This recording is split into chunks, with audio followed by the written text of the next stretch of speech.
আজকের এই শান্তি ও ঐক্য শান্তি সমাবেশে উপস্থিত আজকের সবার সম্মানিত সভাপতি অ্যাডভোকেট গোলাপ কাকা এবং আরো উপস্থিত আছেন মানিকগঞ্জ জেলা বিএনপির কৃষি বিষয়ক সম্পাদক লোকমান কাকা, প্রশিক্ষণ বিষয়ক সম্পাদক ফেরদৌস কাকা সহ দৌলতপুর উপজেলা বিএনপি যুবদল, ছাত্রদল ও অন্যান্য অঙ্গ সংগঠনের সকল নেতৃবৃন্দ এবং এই এলাকার গণ্যমান্য ব্যক্তিগণ সবাইকে আমার ব্যক্তিগত পক্ষ এবং দেশনায়ক জনাব তারেক রহমান, দেশনেত্রী বেগম খালেদা জিয়া ও আমার নেতা জনাব এস.এ. জিন্না কবির কাকা এবং আমার প্রাণপ্রিয় সংগঠন মানিকগঞ্জ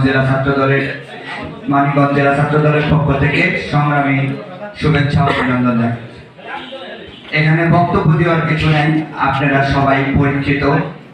এটা আপনারা যে 16 বছর 17 বছর প্রায় 17 বছর আন্দোলন সংগ্রাম করেছেন, সেই আন্দোলন সংগ্রামের ফসলেই আজকে শেখ হাসিনা এই দেশ থেকে পালিয়ে গিয়েছে। যে দেশ থেকে পালিয়ে গিয়েছে, দেশ থেকে শেখ হাসিনা পালিয়ে গেছে, কিন্তু এই দেশে এখনো শেখ হাসিনার অনুসারীরা রয়ে গেছে। ওরা এই অনুসারীরা এখনো এই দেশের ক্ষতি করতে যাচ্ছে। যে দেশের ক্ষতি কিভাবে করবে, তারা ক্ষতি করে এগুলো পুরোপুরি বিএনপির নামে চালাইতে যাচ্ছে। তো আমরা যারা নেতৃবৃন্দ আছি, যারা বাংলাদেশ জাতীয়তাবাদী আদর্শের বিশ্বাসী, আমরা শহীদ জিয়ার সৈনিক, তারেক রহমানের সৈনিক, বেগম খালেদা জিয়ার সৈনিক, তারা এর প্রতিহত করব এই আশা ব্যক্ত করছি। এবং সেই সাথে এতটুকু বলতে চাই যে আপনারা জানেন এখন তত্ত্বাবধায়ক সরকার আছে।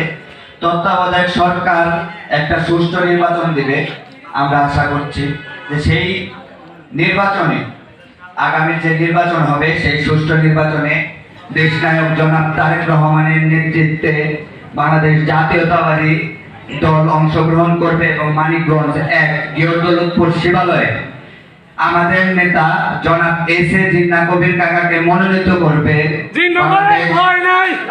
জাতীয়তাবাদী দলের চেয়ারপারসন জনাব তারেক রহমান। এই আশা আমরা ব্যক্ত করছি।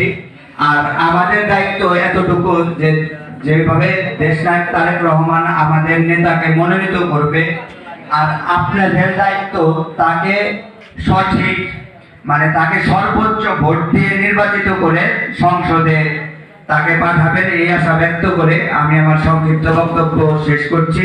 খুদা হাফেজ। বাংলাদেশ জিন্দাবাদ। শহীদ জিয়া অমর হোক। দেশ নেত্রী বেগম খালেদা জিয়া জিন্দাবাদ।